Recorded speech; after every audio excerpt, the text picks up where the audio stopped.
Welcome to Founder Radio. I'm your host, Hugo.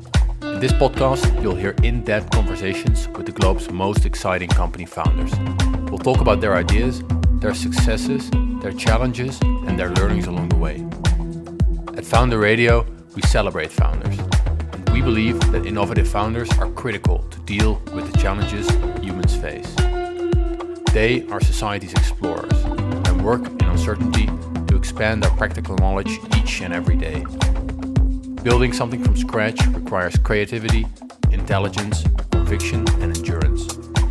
Get inspired and learn from those that are changing the world.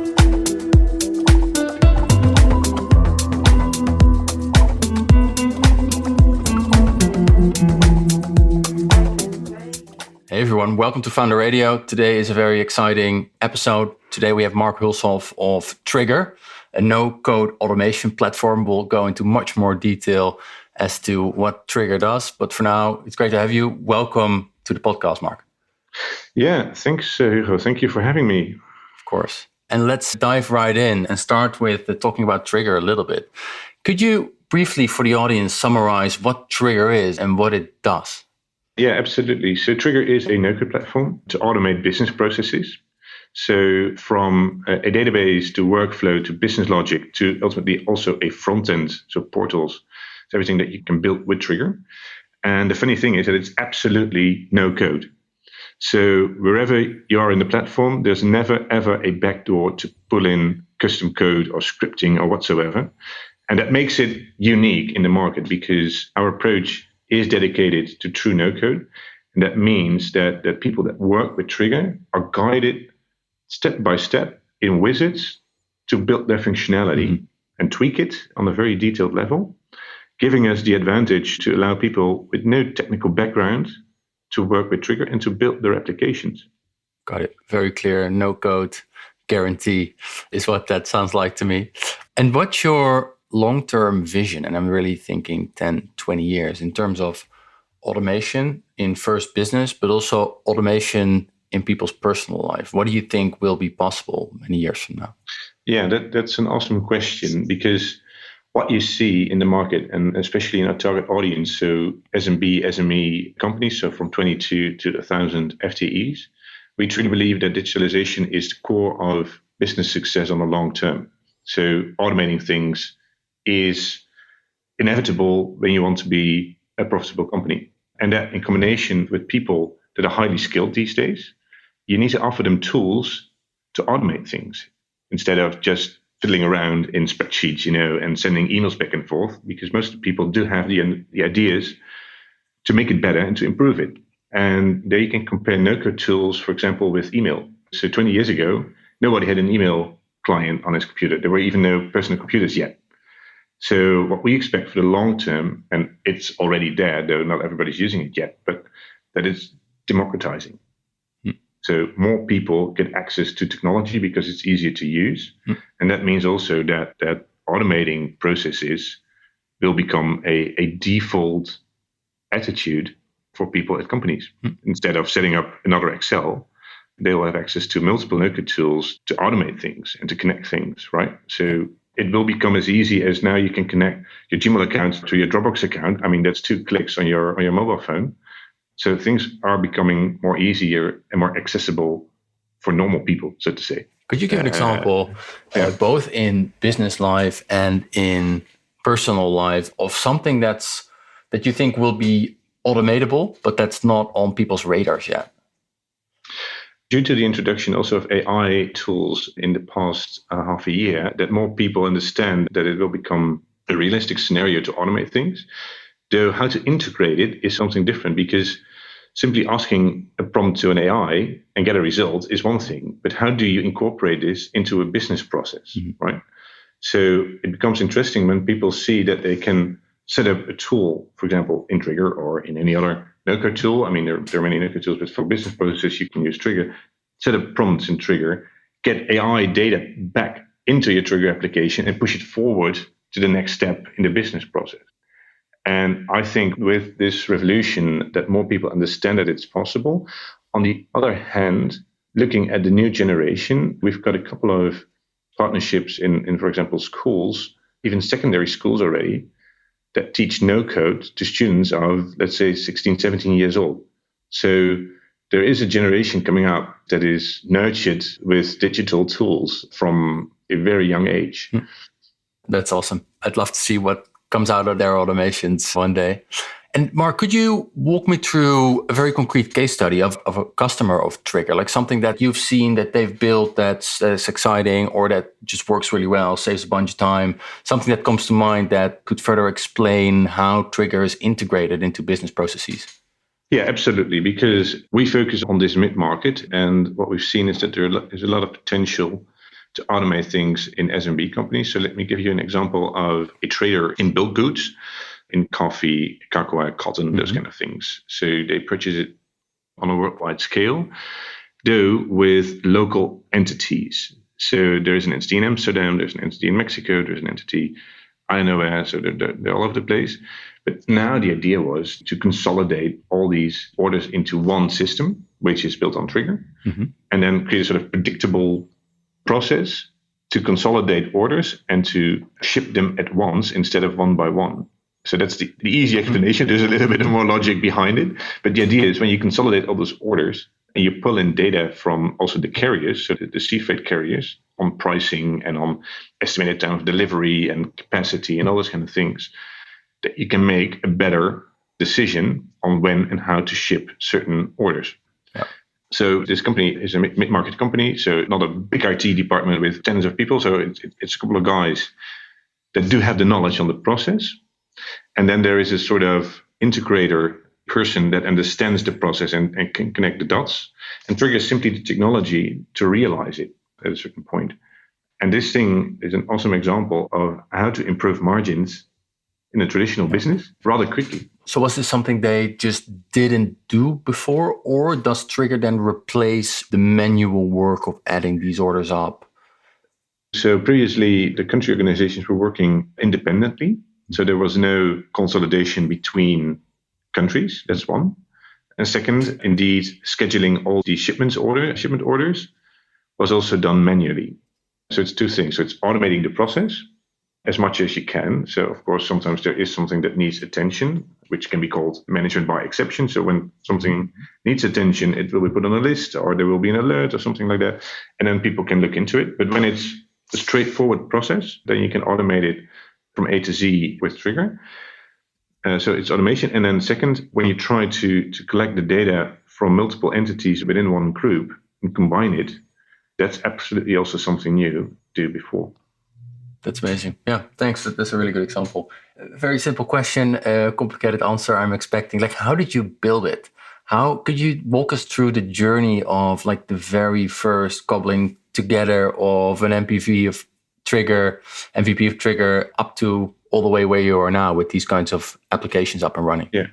Yeah, absolutely, because that was quite a journey. And it was a 10-year journey, right, for the audience to understand. Yeah, it's true. So the idea of Triggre was indeed, I think the inception of the idea was 10 years ago. And then back in the days, we were an ordinary software company, so developing software, custom software, case by case, project by project. And then at some point we thought, there has to be a way to make it easier, because we were doing the same type of project. So it was business logic, portals, web applications. And then at that time, there was a concept which was called rapid application development, which is now called low-code development. So it's a sort of evolution, but it was still focused on code. And we thought, what could be the next level? So can you get rid of the code? Can you create a sort of extra layer on top of it, which perhaps decreases the functionality because you're not as flexible anymore, but it increases the speed of development, and also it unlocks a new group of people that can work with it. And we simply at that time freed up time from our lead developer to create a sort of concept. And I have to say, it was a brilliant guy. But when my co-founder Jesse explained the idea to him, he was a little bit confused because it was never been done. He has never seen such a thing at that time. But he said, okay, I will work on it. And that was already a step for us, because freeing up one FTE of billable people back in the days, because we were invoicing for hours. So it was already a sort of investment that we made. And then he came back to us with a concept and it worked. And then we thought, okay, this could be something. And it was way before the no-code category of software was invented. So we had no idea how it could look like in the future. But we thought, okay, this could be something.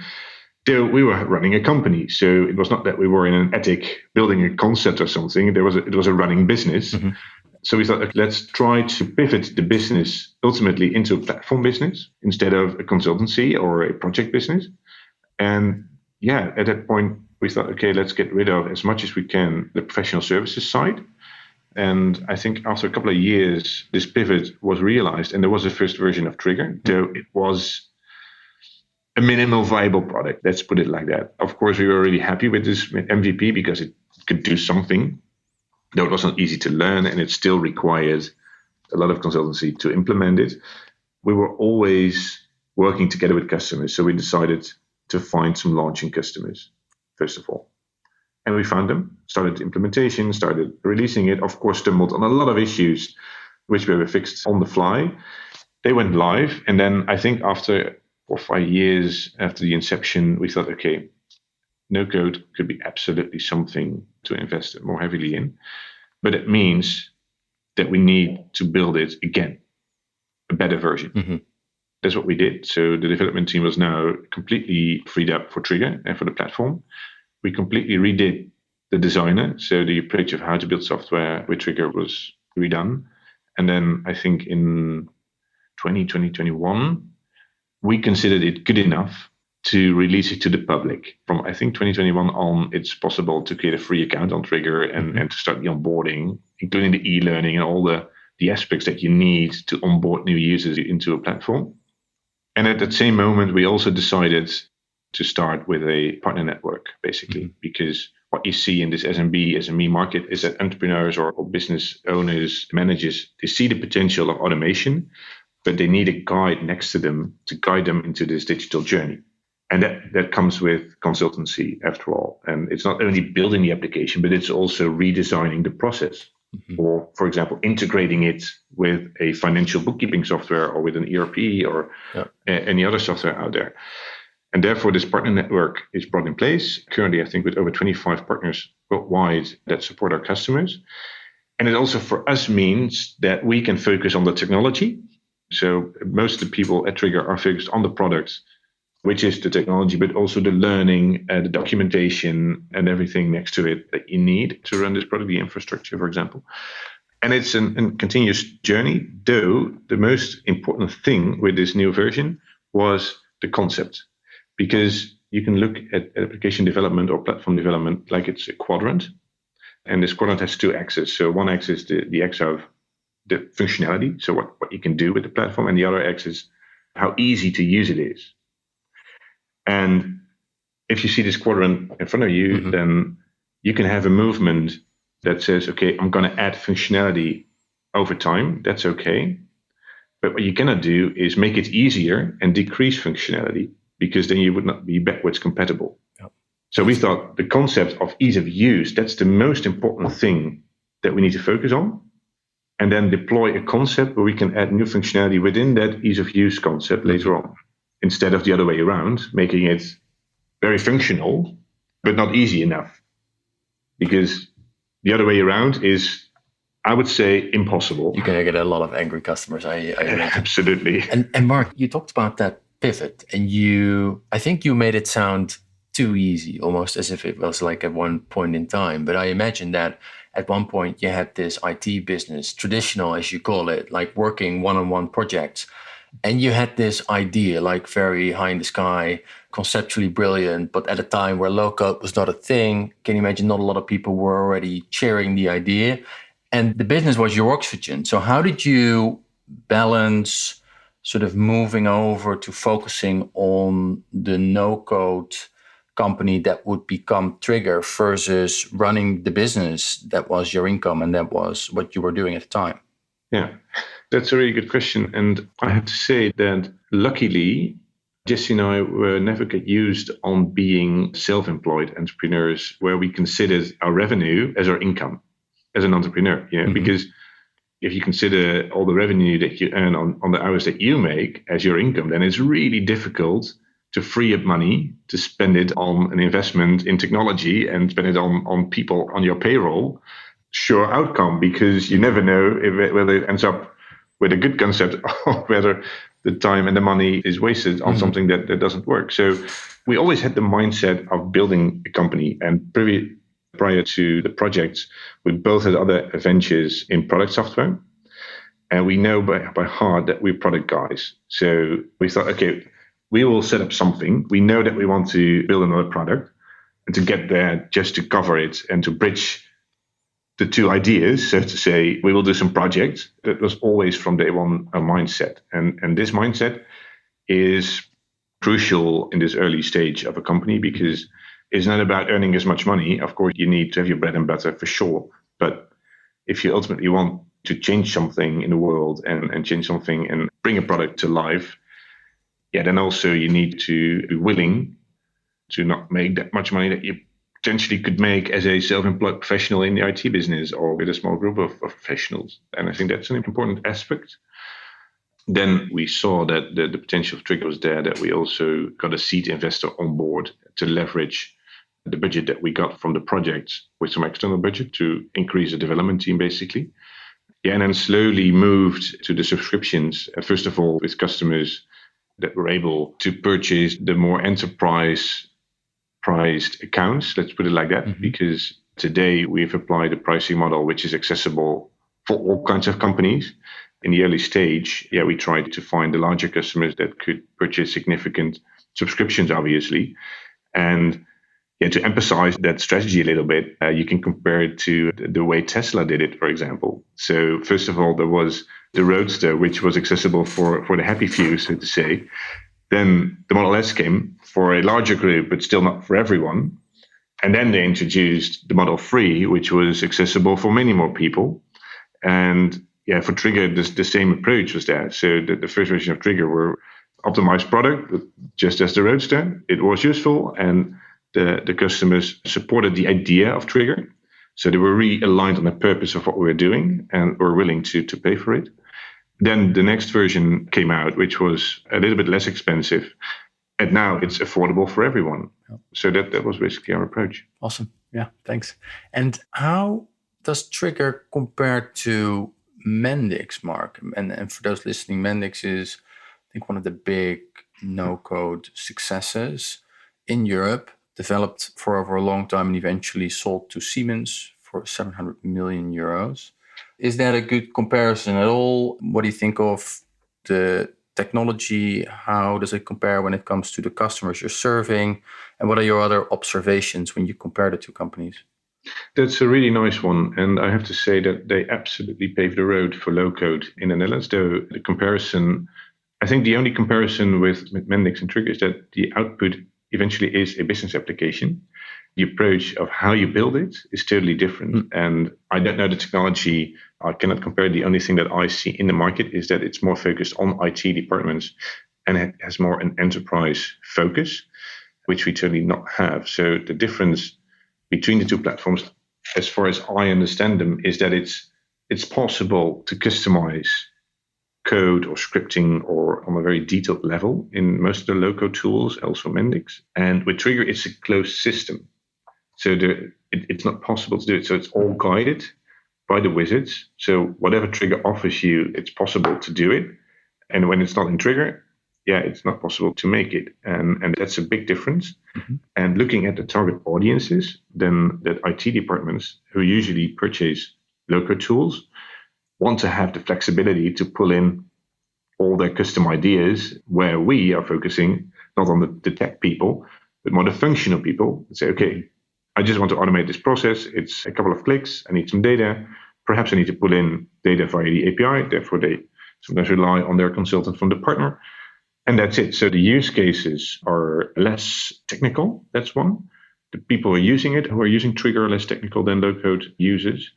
And the target audience is different. I have to say, we do have a couple of enterprise customers, though most of the customers are SMEs, a couple of them perhaps departments from enterprises. That's a huge difference. Moreover, what you see with low-code development is that it still relies heavily on those tech people, which is an issue as well, because finding technical people for the company is really difficult. So the purpose behind Triggre is also to increase the pool of people that can actually contribute to the digital transformation without having this technical knowledge.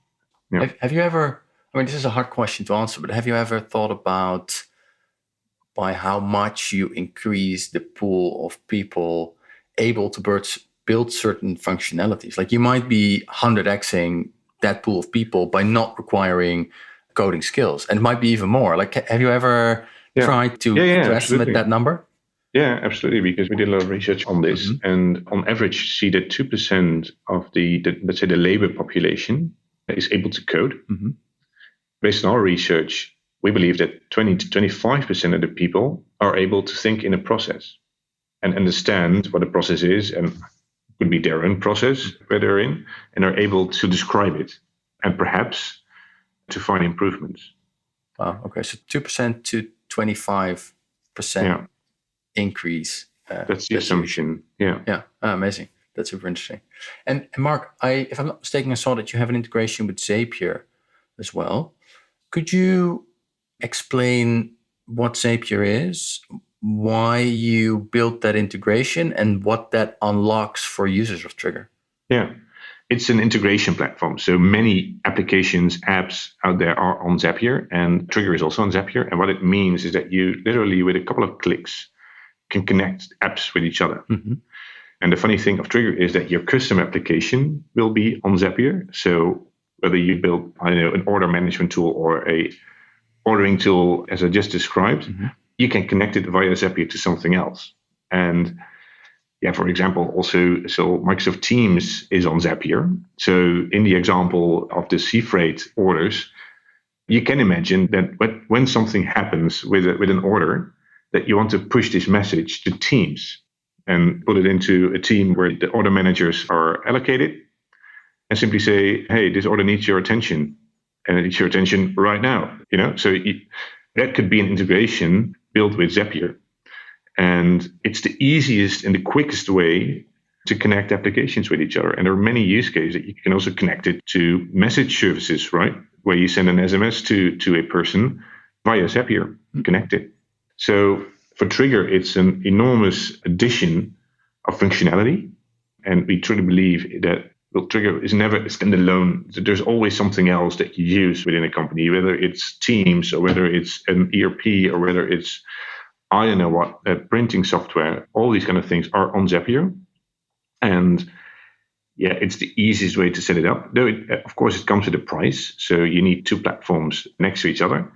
When that would not fit the business case of the customer, you can always use the direct API of Triggre and connect it directly with other tools. Mm-hmm. The only thing is that it requires a little bit more time. Okay. So we advise to our partners and customers is you can set it up with Zapier just to test whether the business case or the use case is functional for you. When it is, then you can migrate the integration easily to the direct API and in that way lower the costs. Yeah, and reduce the number of platforms to one that you're using for your automation. Okay. Exactly. And are there any consumer applications for Zapier that are very obvious that you might be already using, that you see people use? I'm super intrigued with, and I'd love more automation in my life.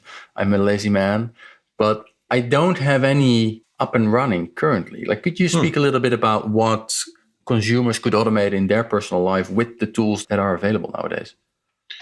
Ooh, that's a difficult question, I have to say, because perhaps I'm a little bit biased by just being on business process automation and not really looking at personal automations. Though the most obvious one with Zapier, for example, is that you connect it to your Gmail account and do something with certain emails. So what I, just from my personal life, can imagine is when you get invoices in your Gmail account, and those are also business invoices because, that need attention.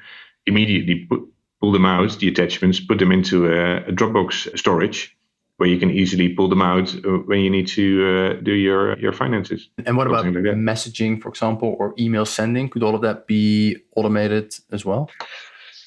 If you create a sort of automated anniversary calendar and automate messaging to your friends connected to social media, there are many things that you can do. From a personal automation, I'm so much focused on business processes that I even have no idea what to automate for my personal life other than I don't know, something finance. Other than that, yeah. Got it. No, I mean, obviously the impact will be bigger in business applications, but the number of people that could use it grows with a lot when you think of consumer applications as well. So that's true. Possible. That's absolutely true. And absolutely when you make it fun. So therefore we focused on this student approach. And I have to say that we also go live in the UK with a partner that will set up both an AI training with Triggre, so how to integrate AIs into Triggre, and building applications with Triggre. So it's a combined one. And yeah, they are targeting, I think, mostly millennials. So perhaps just graduated with the ideas to build stuff and integrate stuff. And yeah, there's so many use cases that you can do. So it's making the technology accessible for as many people. And then the ideas will follow. I'm sure of that. Awesome. I'm looking forward to seeing what comes out of that. And Mark, when we zoom out a little bit and look at the company and look at your vision where you want to go, like, could you paint a picture of where you want to take the company and what phase you are now? Yeah, absolutely. So let's start with the last question. So since we spend so much time on making Triggre a scalable platform, so not only the platform, but also the company, we are now literally at the moment where we can scale it up. So already active in multiple countries with 25 plus and counting partners. That the only constraint that we currently encounter is how can we reach as many people as we like? And how can you onboard them in the most fancy, fun, and quick way? Because business application building, in the end, should be fun. It should not be boring. It should be fun. And that's what we focused on also with the concept of designing your software in Triggre, doing it step by step, and assuring that you make the right choices makes it fun. Because the idea of the Triggre wizards, let me elaborate a little bit on that to understand it, is that it's every wizard step offers you one or two options. That means that the chance that you take the right decision in a wizard step is 50%. That's quite high. And by doing things right, it will become fun. If you like what you do, you want to do that more often. So that's on the background, the idea of the onboarding. That means that as a Triggre, as a company, we believe that we can support many SMB companies in their digital journey together with the partners, because sometimes they simply need that guide to make the step forward, but also establish more affiliate partnerships with learning partners, so with universities, high schools. And that's not limited to any country, so that can be anywhere. That's the scalability that we were looking for at Triggre. We're now at the point where we can do it. Literally means that that we've got of course an ambition to release this globally, though step by step, because we're now in a couple of countries active, and you see that always takes time to adapt to the local wording around digital transformation, especially in Europe. You need the language support, which you currently have with people from Spain and now also from Germany. Then that is starting this month, and then do it step by step, but still be a fun company to work. Because, you know, Hugo, the company DNA is incredibly important to us. So that means that every hire should fit into the team. Hiring is a team effort, in my opinion. And even if we grow from 20 to 40 people, the DNA should be the same, and it should be fun to work at Triggre. And you mentioned that team building and culture is very much on your mind. What's your approach so far? I'm sure you've thought a lot about this, tried different things. Like, how do you think about that journey now? How do you make sure that the culture, maybe what's the culture now? How do you make sure it stays that way or improves in the direction that you'd like to see? Yeah, it's of course partly organic, but we talked a lot about it, Jesse and I, in the past years. And I think one of the biggest drivers of the current culture is influence of people. So we're all professionals. We have our own ideas and we guide people. But the most important thing is that we create a culture where people are willing to bring in their own ideas, to try out things. Some things will go right. There will always be things that go wrong, but that's not a big deal. Well, things will go wrong. The question is, how do you deal with it? Can you improve it? Can we learn from it? Giving people influence and responsibility, and eventually also making them accountable for what they do, is incredibly important for culture. Then also aligning everyone on the purpose of Triggre. We're not just here to be a company. I mean, That is fun, though we're here with a reason. That's an important thing. Being very open and transparent on what you do. Get rid of bureaucracy as much as we can. So I think with just 20 people, it's easy. But how do you do it with 40 or 50 or 100? I don't know. Perhaps we need a little bit more. But on the other hand, I think self-organizing teams could do a lot themselves if you give them the responsibility. But yeah, this influence is incredibly important also for the development team. I mean, it has to feel like they own a piece of the platform and be responsible for it. Mm-hmm. Bring in ideas and making it possible to realize their ideas. And especially for developers, they really like to contribute to a product instead of contribute to a project, because this is a long-term engagement on making the product better instead of a short-term project where it has to be delivered on time and where their hours are basically the products, so to say. And you've mentioned your co-founder, Jesse, a couple of times. I think in a previous venture, you also worked together. Could you talk a little bit about what makes your partnership a success? And what would you recommend others that are at the very beginning of that journey and are thinking of who should I partner up with and they're looking for a co-founder? Yeah, I think that the success of our cooperation is that we both take a lot of accountability for the things that we focus on.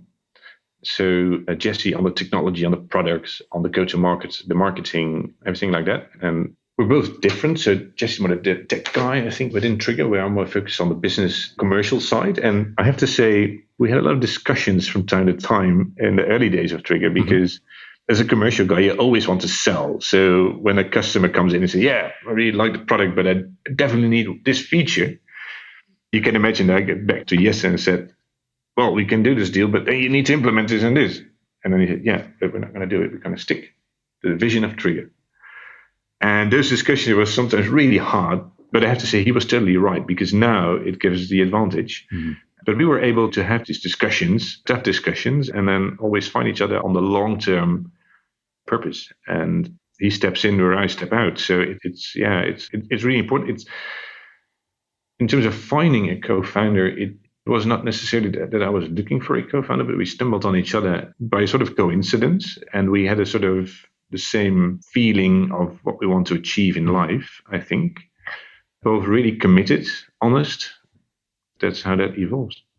Got it. Yeah, that makes sense. So, I mean, does it make sense to summarize that as saying, make sure that you're very aligned on where you want to go, have discussions, but be very open when you have them. And also, it sounds like you both have a very clear focus. Like you're not trying to meddle in the technical aspects of, for example, the product development and maybe not the other way around as well. Does that make sense as a recap?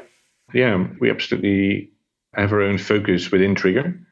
Align that, of course, now together with the management team. And when there isn't, let's say there is something that we need to decide on. And when it comes to the technology of the product and we've got a different vision, then Jesse decides on the product, because he is eventually responsible for making that product a success. When it comes to go to market, partnerships or whatsoever, then I will be the one who makes the ultimate decision. And yeah, I think this works quite well. Awesome. Could you elaborate a bit on that? And where did your ambition and that idea come from? And why do you think you had that and others not so much and take a completely different path in life? Yeah, I think the most significant aspect of this is that we both wanted to achieve something cool and have the attitude to, how should I phrase it, to accept challenges that are difficult, right? We find fun in doing difficult things and exploring it instead of choosing the easy way, And entrepreneuring is, after all, solving problems. It's only about solving problems. And then when you have solved one, you stumble on the next one. But you have to find fun in solving problems. And of course, when starting a company, you create a lot of problems as well. But also the willingness or the ambition to stand out and to achieve something significant, which is not easy, but we both consider it as fun to work on it. So it's not the goal as such. It's, do you like the journey? And you absolutely need to like the journey of entrepreneuring, because otherwise you're having a really hard time, because reaching the goal is so incredibly difficult that you should join and like the journey. That's the thing. So we liked it. And of course, not always, but yeah, there was a huge commitment on this. Mm-hmm. And for you, Mark, where did both that ambition and the love of the challenges come from? Do you have particular heroes? Is it an experience early in your life? Is it something you heard or read or saw? Like, could you point to where that comes from for you personally? Ooh. Well, I was raised in an entrepreneurial family, so I definitely think that has something to do with it. Because, from a really young age on, with a very strong feeling of autonomy. So, I think the entire family has brought a lot of entrepreneurs. There is something, I don't know, in this family that desires autonomy instead of working into a company with people who tell you what to do. And then also because I started with my first company at the age of 19, you not really know what you're starting off. It was an idea, you step into something, and then the journey begins. And then when it's fun, you want more of it. But you also need to be able to deal with the downside. And it was something that I had to learn. So at some point, you learn the hard way that entrepreneuring could be difficult. And I got some really good mentors along the way that supported me in this journey. And then at some point, if you narrow it down to what makes it the most fun, is continuously learning and making yourself better. So whenever I know the trick, so to say, I'm looking for the next one. And that's also my character, I think. Exploring new things, learning new things, making yourself better, challenging yourself instead of accepting the status quo and accepting that it is what it is. Sure. And who do you turn to for advice now? You already mentioned mentors. Are there specific things that you seek their advice for, or is it more sort of casual that you check? They have their observations or their recommendations. How do you do that? Well, let me tell you a story of my early days as an entrepreneur, because this was so cool to see. So it was in my first venture and together with a business partner, we had a pitch at a newspaper organization to purchase the product. Totally didn't understand the product. He was against it. It would never work. So it was a lot of negativity. And then my business partner, who was more mature than I was at the time, he totally turned the table. He was asking other questions. He was saying different things. And then after half an hour, this guy was turned into a sort of positive advocate of the idea instead of against it. And we were driving back and I said, what was happening on that table? After 10, 15 minutes, I was ready to go because I thought, okay, it will never going to work. And then he said, this requires also a lot of training from my side as well. And then he connected me with his coach on this, which was more, there's a technology, I think it's called NLP. Programming, right? Exactly, yeah. So it was an NLP coach, and we started with some sessions, and it was true eye-opener to me. It was amazing. So I started practicing different situations with customers or with investors or with employees, never mind, but how you can change the situation to your advantage by more understanding what they feel as well. So that required a lot of training and exercise, helped me to eventually get the outcome of a session that you want, where everybody's happy and you can shake hands and move forward instead of, I don't know, butting heads, getting stuck halfway the meeting and say, okay, this isn't ever going to work anymore for both of us. So that was one really significant change in how I approach things. Yeah. Could you dive deeper into NLP? Like what's the premise of that approach and what would a training look like? Yeah. Well, imagine that you're on the table with a customer. And then the trick, as I call it, is try to imagine what he is thinking on the other side of the table about you, but also as a sort of fly on the wall, watch what is happening between you guys, you know? So it's you, it's the other person, and it's what's happening in the room. And if you understand this, feel what's going on, you perhaps say different things and do other things. You get out of your own mind as well. If you pretend to be a fly on the wall, I can imagine that's very powerful as well. Yeah. And are there other concepts or other aha moments that you had along the journey like this one? For my personal development, I think this was one of the biggest. Though it has something to do with also with the organizational culture after all. But you can imagine that as a founder, or as a co-founder in my case, and it's often said that it's lonely at the top. Let's put it like this. And the question is, how do you share the difficulties as an entrepreneur or founder or CEO with your team? And back in the days, at the beginning of Triggre, I tried to keep it all very closed. So the difficulties, I was not able to talk about the difficulties with the team. And at some point, I had a different coach. I had some sessions about this topic. And it has a lot to do with vulnerability, I would say. It's always difficult for leaders to be vulnerable on the things that they are perhaps scared about, or they're anxious about, or when they're insecure about things.